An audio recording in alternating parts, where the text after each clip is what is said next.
Palanpur Thakor boarding ખાતે સમાજ આગેવાનોની બેઠક ત્યારે સાંસદ જ્ઞાનીબેન ઠાકોર ધારાસભ્ય કેશાજી ઠાકોરની આગેવાનીમાં મળી બેઠક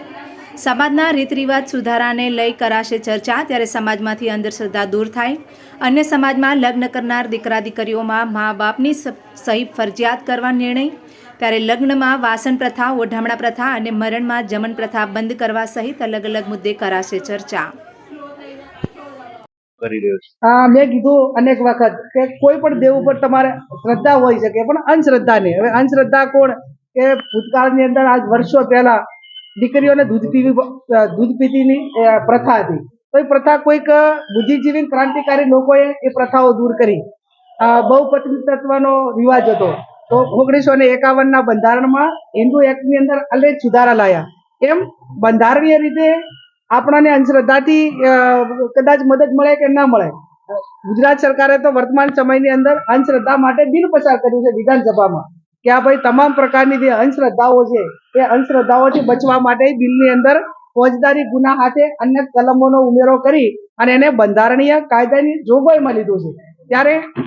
તમામ દેવી દેવતાઓના આશીર્વાદ જરૂરી છે, એની પૂજા પાઠ જરૂરી છે, પણ મેં કીધું એમ કે બાળકોને ડાપ આપવા, પરિવારમાં ઝઘડા ઉભા કરવા, નિસંતાન હોય તો એના માટે વેમ ગાલવી, મિલકતો માટે વેમ ગાલવી અને એક એનું આર્થિક શોષણ કરવું। એ આર્થિક શોષણ કોઈ જે માણસ એની મુશ્કેલીમાં હોય ત્યારે અનેક પ્રકારનું જે લોકો કહેતા હોય પ્રમાણે માનવા માટે મજબૂર હોય છે અને મજબૂર હોય છે એટલે એની મજબૂરીનો એના પોતાના મગજનો જે પેલો છે એનો લાભ લઈને એને આર્થિક રીતે બરબાદ ન કરે અને પરિવાર વેરવિખેર ન કરે એના માટે કરીને અંધશ્રદ્ધાથી દૂર રહેવું ખૂબ જરૂરી છે। હા, એટલે જૂના રીત રિવાજ પ્રમાણે જે ખોટા ખર્ચા થઈ રહ્યા છે, ધારો કે લગ્નમાં જે ઓઢામણા પ્રથા છે, હવે ઓઢામણા પ્રથા શું છે કે પહેલા જૂના જમાનામાં જે રાખતા કે બેન દીકરી કોઈ આવે તો એને ઓઢામણું આપો સારું લાગે, પણ હવે ઘણીવાર ઓઢામણામાં સાડી પાછળ કે જે ધોતિયું કે આપણે પેન્ટ પીસ આપીએ છીએ તો એ ઘણા 100-200 રૂપિયાના આપણે આપતા હોઈએ છીએ અને એ ક્યાંય ઉપયોગ થતો નથી હોતો। ઘણીવાર અહીંયાથી ઓઢામણું આપીને બીજી જગ્યાએથી ત્રીજી જગ્યાએ ઓઢામણું જતું હોય, એટલે એ ઓઢામણા પ્રથા બંધ કરવી, વાસણ પ્રથા બંધ કરવી, જરૂરિયાત પ્રમાણે દીકરીને જેટલું જરૂર હોય એટલું વાસણ કરતા ઘરધણી આપે અને જે સમાજમાં જે આપવાની પ્રથા છે એ તો રોકડું આપે અથવા એને ફિક્સ ડિપોઝિટ કરાવીને આપે એના મધર ફાધર તરફથી, તો એ ભવિષ્યમાં એના બાળકોના શિક્ષણમાં આગળ વપરાય। એટલે એ જે ખોટી પ્રથાઓ છે જેનો અત્યારે આ જમાના પ્રમાણે જરૂરિયાત નથી એવી પ્રથાઓ ખોટી બંધ કરવાની, એટલે ખાસ તો ઓઢામણા પ્રથા અને વાસણ પ્રથા જે એના ઉપર અમારો ફોકસ છે। બીજું કે જે મરણ પાછળ જે ખોટો ખર્ચો કરવામાં આવ્યો છે કે જમણવાર અને જલા ને બધું કરવામાં આવે છે એની જરૂરિયાત નથી।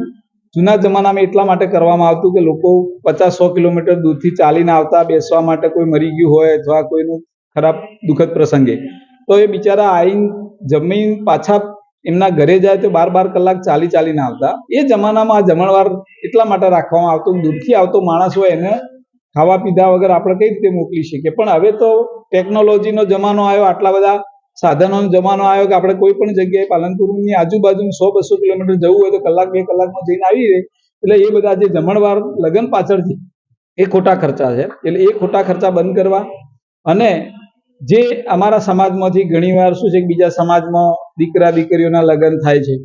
અથવા કોઈ પણ જગ્યાએ ક્યાંક કોઈ બેન દીકરી સમાજની વિરુદ્ધમાં જઈને લગ્ન કરી દે છે, તો એની અંદર પણ થોડો અંકુશ આવે અને એના મા બાપની પરમિશન સાથે મેરેજ કરે એ પણ ફોકસ કરવામાં આવશે। અને મેન એક આ અંધશ્રદ્ધાનો વિષય કે જેના ઉપર વધારે પડતું ભાર આપવામાં આવે કે અંધશ્રદ્ધામાં ઘણા બધા પૈસા બગાડે, જેટલો પૈસો એ અંધશ્રદ્ધા પાછળ બગાડે જેટલો શિક્ષણ પાછળ બગાડે તો આ સમાજ ક્યાંય આગળ આવે।